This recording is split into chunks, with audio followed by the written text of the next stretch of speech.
Welcome back my friends. आज हम लोग अपवर्तन के अंतर्गत क्रांतिक कोण और पूर्ण आंतरिक परावर्तन की व्याख्या करने वाले हैं। सबसे पहला प्रश्न उठता है, क्रांतिक कोण क्या है? देखिए, आप सघन माध्यम से परिचित हैं, आप विरल माध्यम से परिचित हैं, अपवर्तन के नियम सीख चुके हैं आप, और अपवर्तन की परिभाषा हो चुकी है। अब मैं यहां समझाने वाला हूं कि क्रांतिक कोण क्या है। हेडिंग डाल लीजिए, क्रांतिक कोण, और इसका सबसे पहले कॉन्सेप्ट समझ ले, फिर परिभाषा सिखाऊंगा।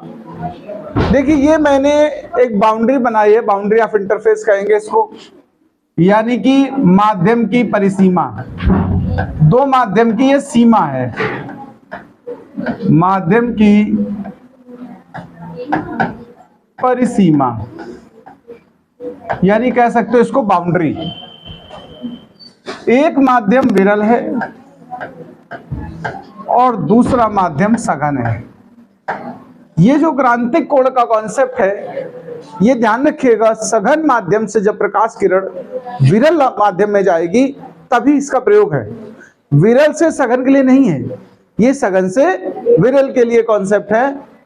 ये जो मैंने बनाया ये अभिलंब है। ये क्या है? अभिलंब। जरा मैं समझा रहा हूं आपको, थोड़ा सा ध्यान से देखना।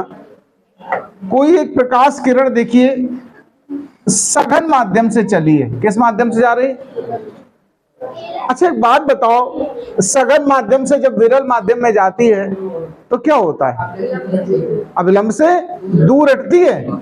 तो ये मान लीजिए थोड़ा ऐसे दूर हट गई। देखो, अगर इस किरण का जो आपतन कोण था वो थोड़ा हमने बड़ा कर दिया, मान लो ये देखो, ये कोण I1 है, ये बड़ा कर दिया, अब हमने I2 कर दिया, देखो तो और दूर हटेगी।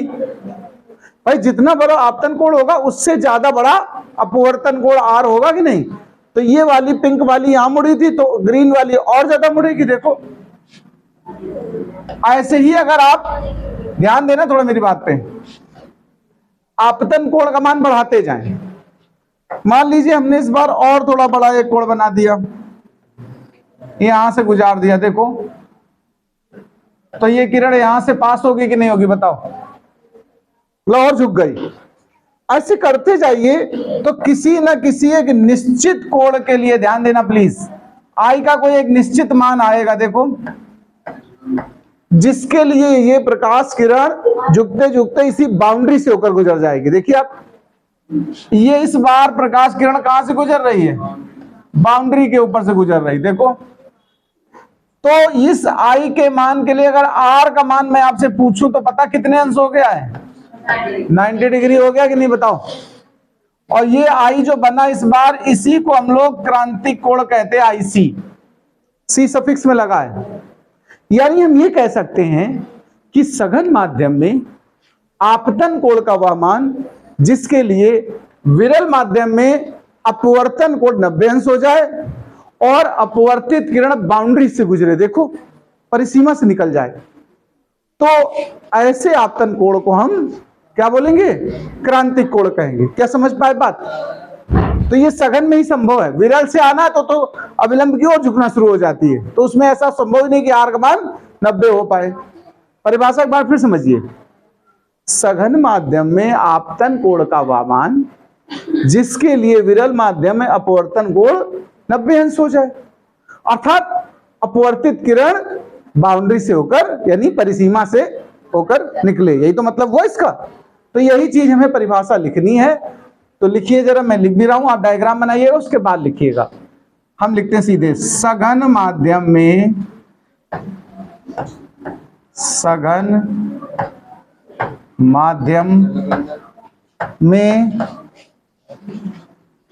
आपतन कोण का वह मान, खुश हो भाई, जाओ बैठो, आपतन कोण का वह मान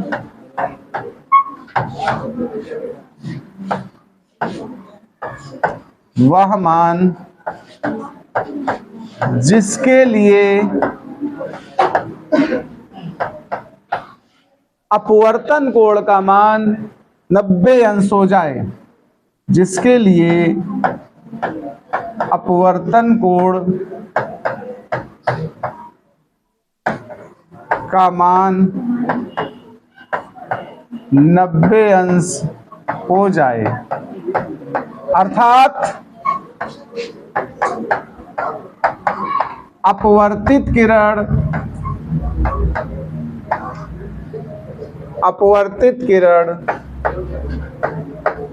दोनों माध्यमों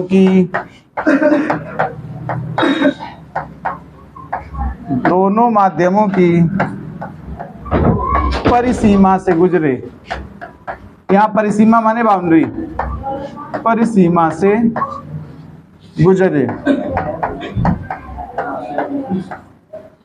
क्रांति कोण कहलाता है। क्रांति कोण कहलाता है। देखिए क्रांति कोण को हम आईसी से प्रदर्शित करते हैं। कैसे? हाँ, इसे आई सफिक्स सी से प्रदर्शित करते हैं।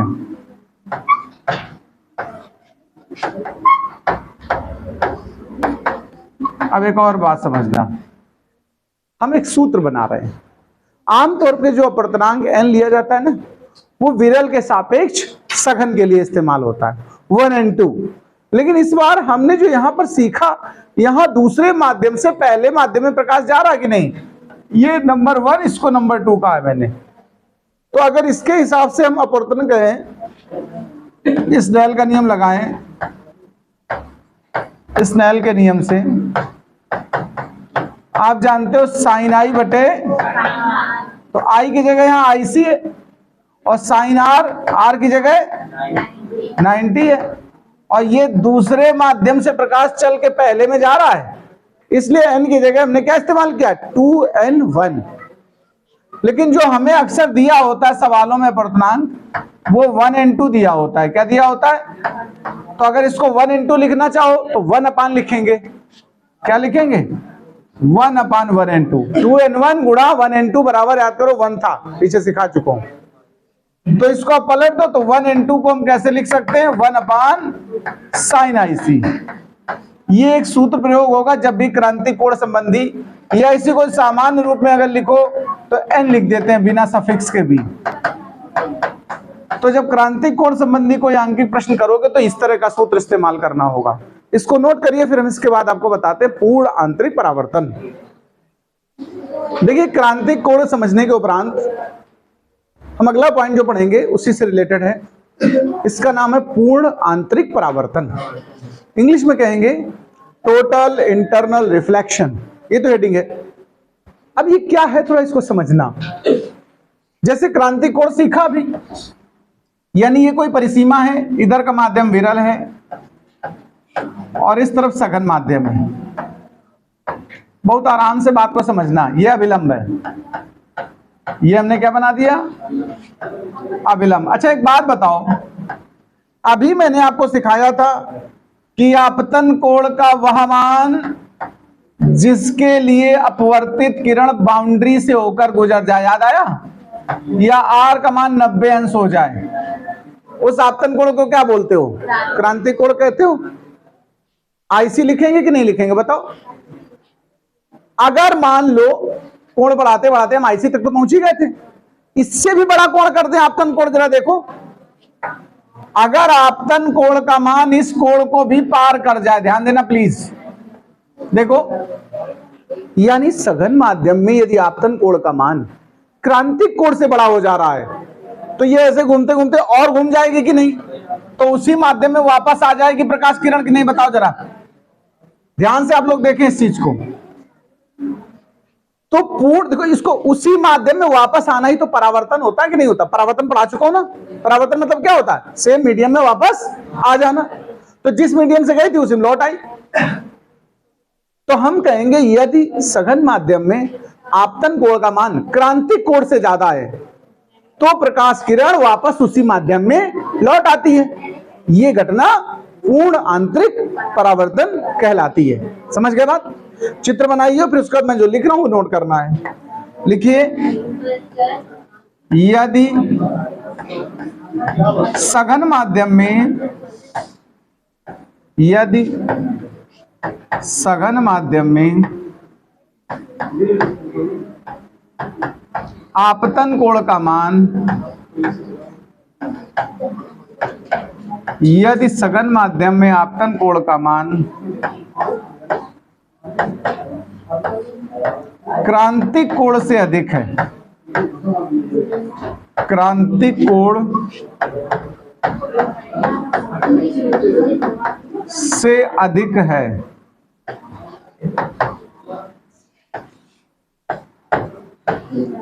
तो अपवर्तित किरण उसी माध्यम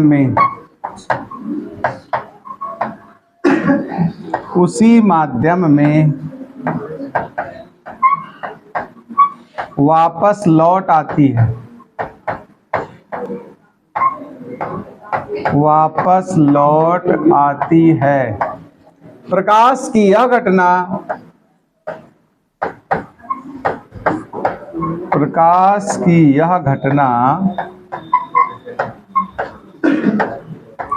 पूर्ण आंतरिक परावर्तन कहलाती है, पूर्ण आंतरिक परावर्तन कहलाती है। चलिए इसको भी नोट करें आप लोग। देखिए क्रांतिक कोण के मान पर्टिकुलर माध्यम के लिए निश्चित होते हैं। जैसे प्रकाश किरण जल से वायु में जा रही है तो इसके लिए क्रांतिक कोण लगभग होता है 49 अंश। जल से वायु के लिए मैंने कहा सघन के लिए होता है, इसलिए पहले जल इस्तेमाल किया। जल से किरण आए और वायु में जाए तो क्रांतिक कोण का मान कितना होता है? लगभग 49, 48 दशमलव कुछ होता है, तो लगभग 49 अंश कह सकते हो आप। ऐसे ही अगर कांच की बात करूं मैं, कांच से वायु के मामले में,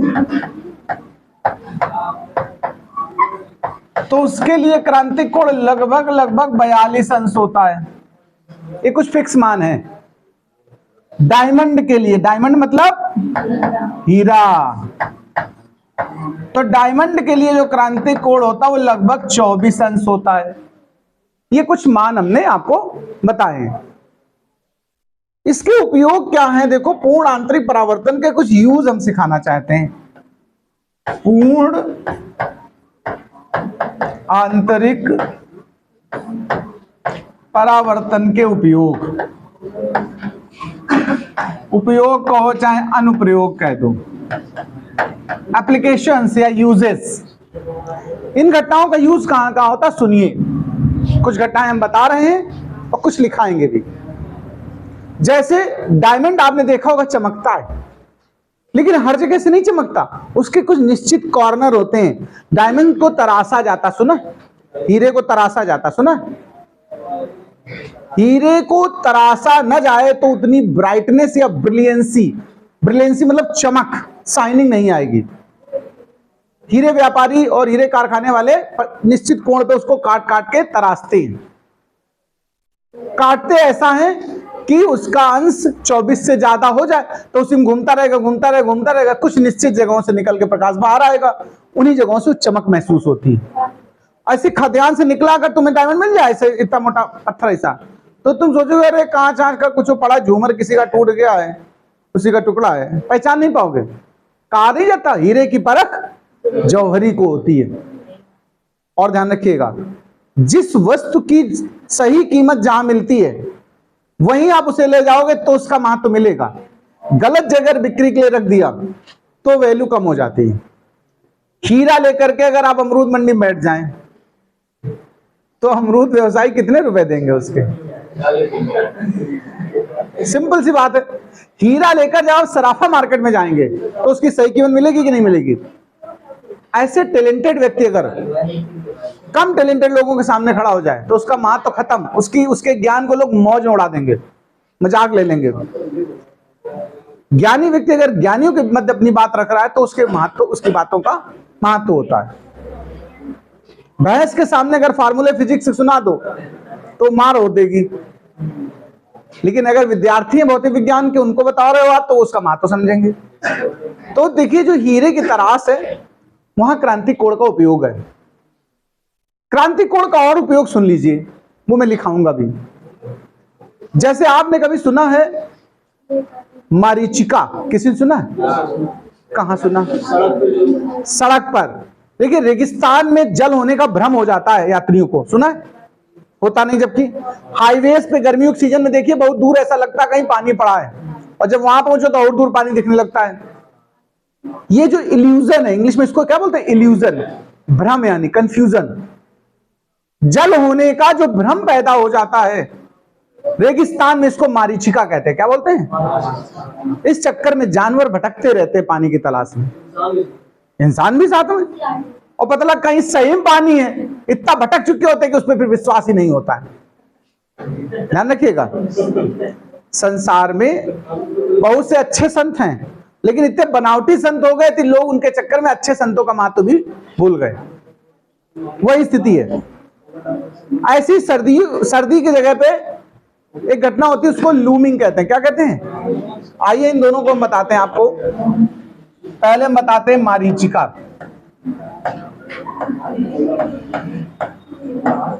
मारीचिका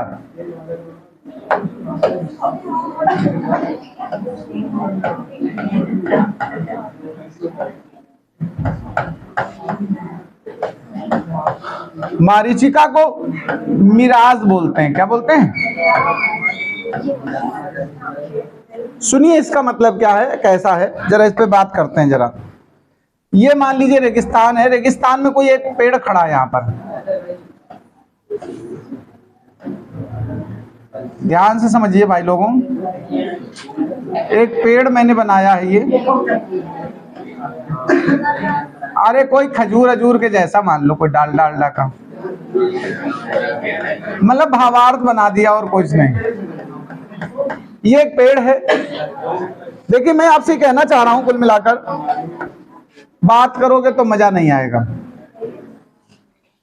जो रेगिस्तान है, रेत है ना, वो धूप में बहुत गर्म हो जाती है। ज्यादा गर्म होने की वजह से उसके संपर्क में आ रही जो वायु है वो भी गर्म हो जाती है। जो गर्म वायु होती है वो विरल हो जाती है, दूर दूर हो जाती है। लेकिन थोड़ा ऊपर जाओगे तो थोड़ी गर्मी कम हो जाएगी। तो नीचे की एकदम नीचे वाली परत की तुलना में जस्ट ऊपर वाली परत थोड़ी सी सघन होगी, उससे ऊपर वाली और सघन होती। जैसे जैसे गर्म चीज से दूर जाओगे ठंडक बढ़ेगी। ठंडक बढ़ने का मतलब घनत्व तो बढ़ेगा। मैंने जो ये आपकी परतें हैं, देखो ये वायु की परतें हैं, मैंने इनको परत मान लिया। जैसे क्रमशः आप ऊपर की तरफ जा रहे हैं, ऊपर की तरफ की परतें सघन है और नीचे की वाली विरल है। यानी जो यहां से प्रकाश किरण चलेगी वो सघन से विरल माध्यम में जा रही है कि नहीं जा रही? बताओ। ये जो प्रकाश किरण चली है ये सघन से विरल माध्यम में जा रही। ध्यान दीजिएगा, इस चक्कर में एक घटना यहां पर होगी, मैं अभी इसको बना करके समझाता हूं, मेरी बात को ध्यान से सुनिए। जैसे ये मान लीजिए प्रकाश किरण यहां से, ये विलंब डाला मैंने, देखो ये सघन से विरल में जा रही है, और सघन से विरल में जाने वाली प्रकाश किरण क्या होती है? अविलंब से दूर हटती है। ये थोड़ा दूर हट गई, देखो, फिर यहां विलंब है, ये और दूर हट गई, देखो, बार बार अपने विलंब से किरण दूर होती जा रही, दूर होती जा रही, और इस जगह पहुंचने तक उसका आपतन कोण क्रांति कोण से ज्यादा हो गया, हटते हटते हटते हटते। तो ये प्रकाश किरण देखो उसी माध्यम में वापस लौटने लगी। देखो ध्यान से देखना जरा, इस जगह मैटर को समझना अच्छे से। अब देखना जरा, ये वापसी शुरू हो गई इसकी, ये किरण बैक हो रही है इस तरीके से। फिर हम अविलंब दिखा रहे हैं आपके सामने। अब देखिए ये धीरे धीरे अविलंब की ओर झुकने लगी, क्योंकि अब विरल से सघन में जाने लगी है। अविलंब की ओर झुकती जा रही है कि नहीं? बताओ। वहां पर कोई दर्शक खड़ा है, यानी जिस व्यक्ति को देखना है, मान लियो यहां खड़ा आदमी है या औरत है या मतलब कोई जानवर है, जो दर्शक है वो यहां पर है, उसको ये प्रकाश किरण वहां मिल रही कि नहीं मिल रही? बताओ। तो उसे लगेगा पीछे से आ रही, देखो इधर से। इसी प्रकाश किरण को यहां दर्शक की आंख मान ले तो और बेटर लगेगा।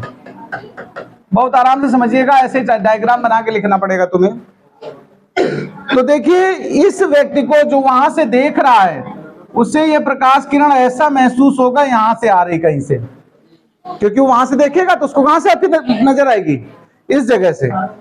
तो उसे जो पेड़ ऊपर दिख रहा था वो किधर दिखेगा? नीचे दिखेगा। कहां दिखेगा बताओ भाई? नीचे। ये कंफ्यूजन उसको पैदा हो जाएगा। और जब तालाब वगैरह किनारे खड़े होते तो यही तो परिस्थिति पैदा होती कि नहीं बताओ? यानी ये नीचे भी दिखेगा पेड़, उसे ऊपर भी दिखेगा। ऐसा ही रोड पे महसूस होता है, पानी भरे होने का, इसी वजह से कंफ्यूजन हो जाता, भ्रम हो जाता है। ये जो घटना है इसको बोलते हैं क्या? मारीचिका। रेगिस्तान में होती है। बिल्कुल ऐसी ही एक घटना ठंडे प्रदेशों में, बर्फीले इलाकों में, प्रशांत महासागर में जहाँ टाइटैनिक डूबा था वहां ऐसी घटनाएं होती हैं। देखिए, ज्यादा ठंडे इलाकों में ध्यान देना, मैंने क्या कहा? नीचे ज्यादा ठंडक है तो नीचे की परत ज्यादा सघन है, ऊपर जाने में विरल होता जाता है। यहां पर मान लीजिए कोई नाव है, तो जो नाव से प्रकाश किरणें चलेंगी, ध्यान देना, पहले ऐसे जाकर के फिर ऐसे मुड़ जाएंगी, और दूसरे नाव वाला यहां से देख रहा है। देखो अविलंब से देखना, ऐसे मैचिंग कराओ आप। अभी जो पीछे घटना सिखाई थी वही हो रही। ये देखिए, नीचे की सघन परतें हैं, ऊपर की विरल है। ये प्रकाश सघन से विरल में जा रहा है, देखो, तो अविलंब से दूर हटता गया, हटता गया, हटता गया, फिर पूर्ण आंतरिक परावर्तन हुआ और अब अविलंब की ओर झुकने लगा। तो इस व्यक्ति को ऐसा लगेगा ये प्रकाश किरण यहां से आ रही, देखो सीधी आती महसूस होती प्रकाश किरणें। तो ये नाव, उस व्यक्ति को ऐसा लगेगा ये नाव वाला यहां उल्टा टंगा है हवा में। ये घटना ठंडे प्रदेशों में होती है जहां बर्फीला पानी होता है। अब तुम तो वहां कभी गए नहीं होगे, तो ये नहीं तुमने देखा होगा। गया मैं भी नहीं हूं, पढ़ा इसलिए बता रहा हूं, ठीक है। अब वहां जब कभी जाने का सौभाग्य होगा ऐसी जगह पर, तो मैं देखूंगा ऐसा होता होगा, क्योंकि रेगिस्तान में तो होता है, सड़क पे तो हमने देखा है। उसका ठीक उल्टा कॉन्सेप्ट है, तो जब यहां होता है तो वहां भी हो सकता है। इसको लूमिंग कहते हैं। क्या बोलते हैं? ठंडे प्रदेशों की जो मारीचिका होती है उसको क्या बोलते हैं? लूमिंग। ये ठंडे प्रदेश की मारीचिका समझ लो। ये गर्म स्थानों की मारीचिका थी और ये ठंडे स्थानों की मारीचिका। इस डायग्राम को बनाओ, फिर इसके बारे में थोड़ा लिखाते हैं। अब चलिए इस पर हम थोड़ा व्याख्यान लिखा देते हैं। लिखिए, रेगिस्तान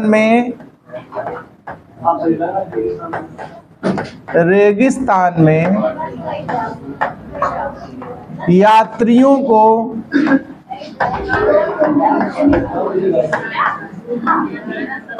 जल होने का भ्रम हो जाता है। यात्रियों को जल होने का भ्रम हो जाता है।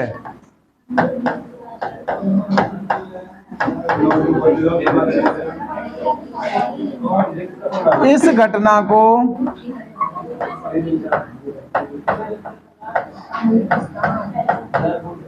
मारीचिका कहते हैं।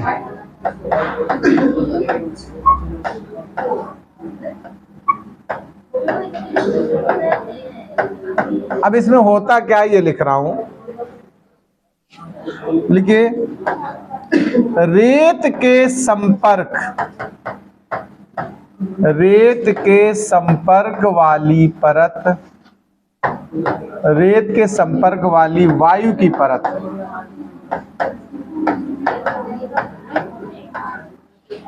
सबसे अधिक गर्म होती है। सबसे अधिक गर्म होती है, अतः यह विरल भी होती है। यह विरल भी होगी। अब देखो, क्रमशः ऊंचाई पर जाने पर परतों का घनत्व तो बढ़ता जाएगा। क्रमशः ऊपर बढ़ने पर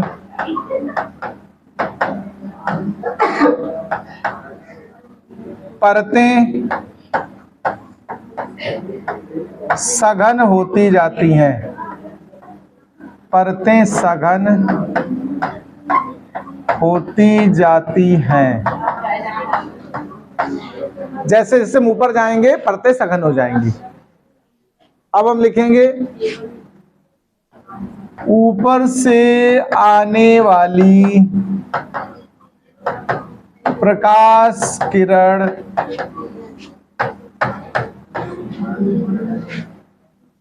पूर्ण आंतरिक परावर्तन, पूर्ण आंतरिक परावर्तन की घटना के परिस्वरूप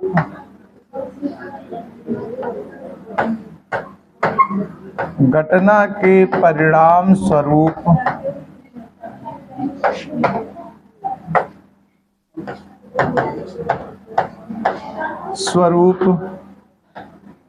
देखने वाले को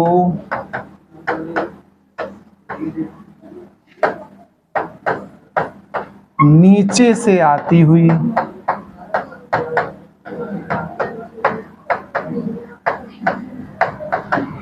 प्रतीत होती है।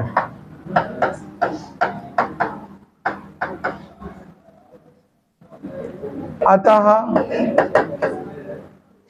पौधों आदि का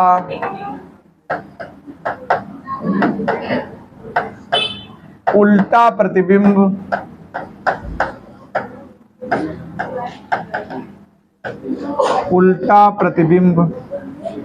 दिखाई देता है।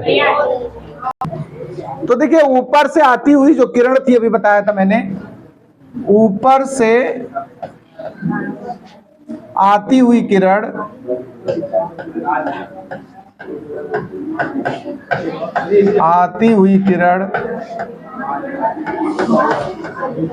नीचे से आती प्रतीत होती है, नीचे से आती प्रतीत होती है।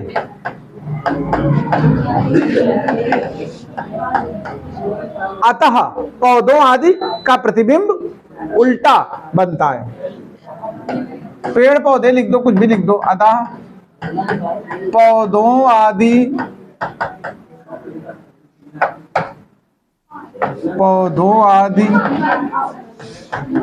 का प्रतिबिंब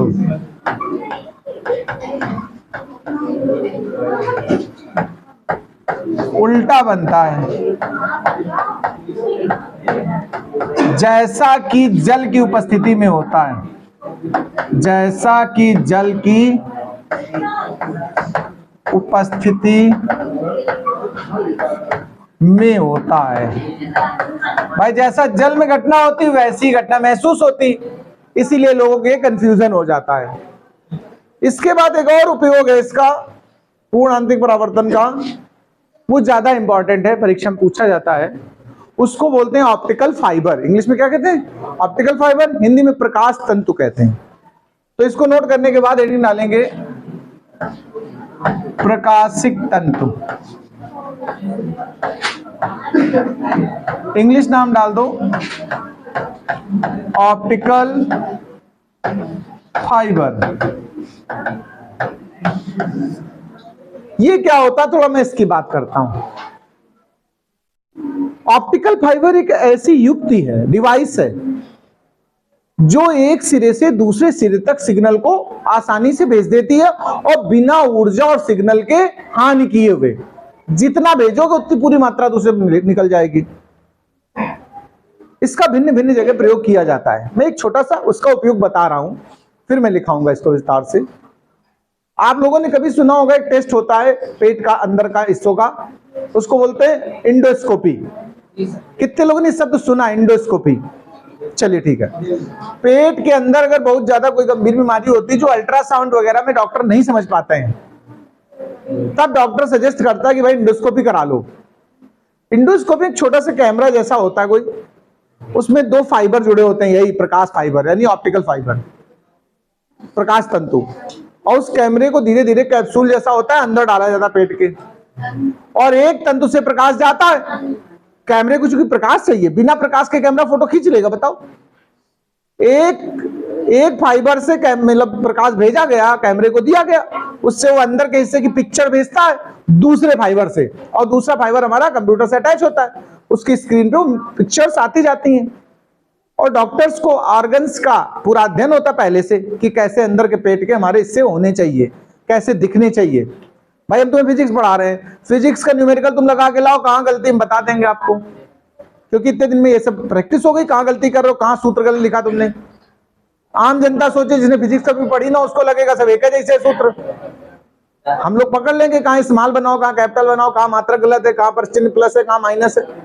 ऐसे डॉक्टर्स का अध्ययन होता है, वो महसूस कर लेते हैं किस ऑर्गन में किस जगह पर आपके साथ प्रॉब्लम है, सूजन है या कटा या फटा या कुछ है, और उसी हिसाब से वो ट्रीटमेंट करते हैं।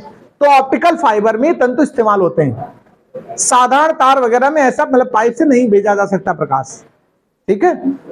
अब ऑप्टिकल फाइबर तो खैर दूर संचार में भी इस्तेमाल होने लगा है, जियो फाइबर सुना है, इन सब में ये चीजें इस्तेमाल होती हैं। तो कुल मिला के इसकी पहले परिभाषा लिखो, एक लाइन में लिखिए। प्रकाश तंतु एक ऐसी युक्ति है, युक्ति माने डिवाइस, एक ऐसी युक्ति है, डिवाइस इंग्लिश में कहते हैं, जो सिग्नल को एक सिरे से दूसरे सिरे तक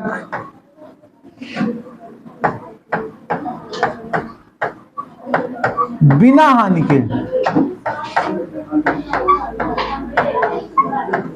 पहुंचा देता है।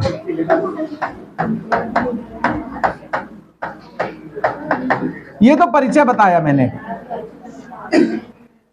रचना क्या होती है इसकी मैं उस पर बात करता हूं, जरा कंस्ट्रक्शन जानो,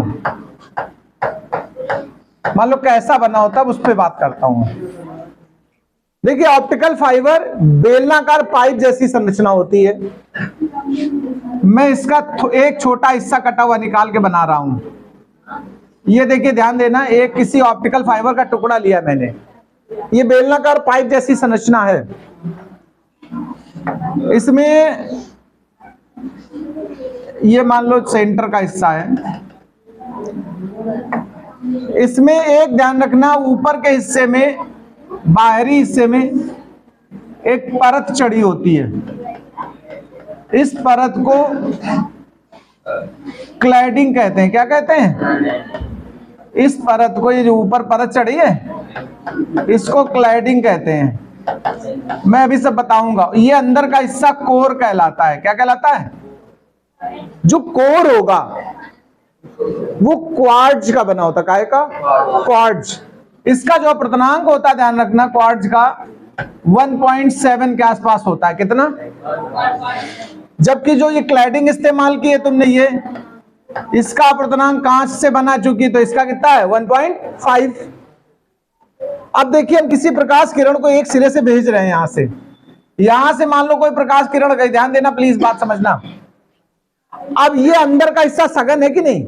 ये प्रकाश किरण यदि सघन से विरल में जाना चाहे, है दोनों पारदर्शी, लेकिन ये सघन, ये विरल, सघन से अगर विरल में जाना चाहेगी और क्रांतिक कोण से ज्यादा कोण से गिरेगी, तो क्या उसको पार कर पाएगी?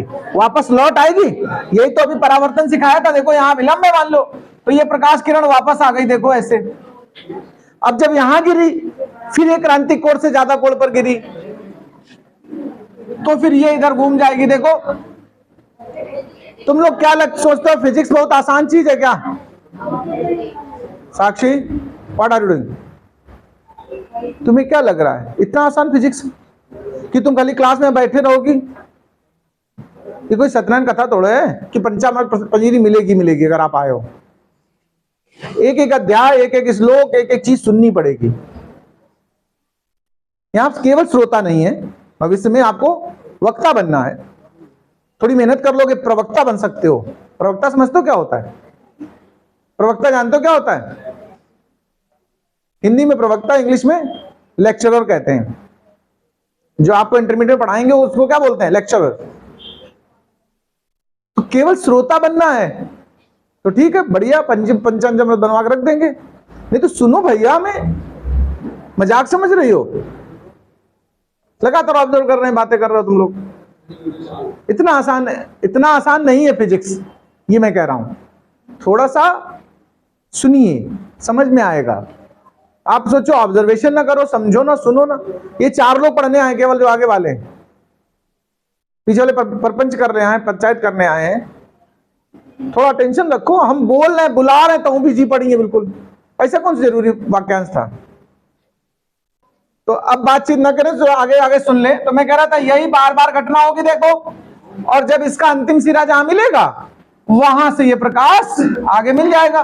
तो चूंकि लगातार परावर्तन होता रहा है, नुकसान कहीं हुआ ही नहीं, पूरा का पूरा सिग्नल 100% इधर से भेजा उधर निकल गया। ये रचना तुम्हें लिखनी भी है, तो लिखो जरा, लिखो प्रकाशिक तंतु में,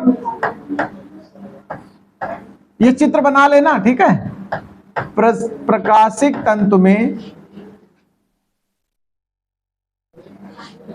क्वार्ट्ज, ऐसे लिखेंगे क्वार्ट्ज, क्वार्ट्ज का क्रोड ब्रैकेट में n बराबर 1.7 होता है, जिसके ऊपर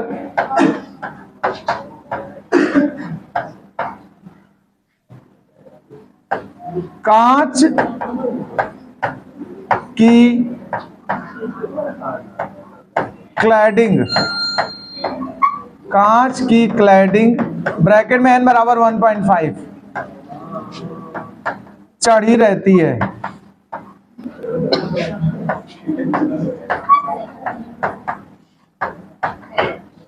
जब प्रकाश किरण एक सिरे से भेजी जाती है, जब प्रकाश किरण एक सिरे से भेजी जाती है,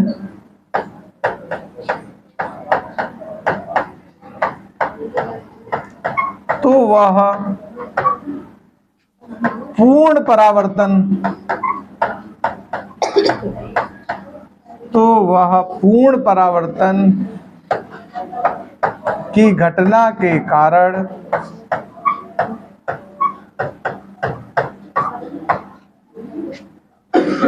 अंतिम सिरे तक पहुंच जाती है,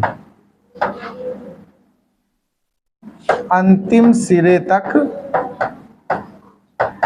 पहुंच जाती है। ये मेन पॉइंट है, नोट कर लीजिए, आगे अगले दिन आगे डिस्कस करेंगे। नमस्कार।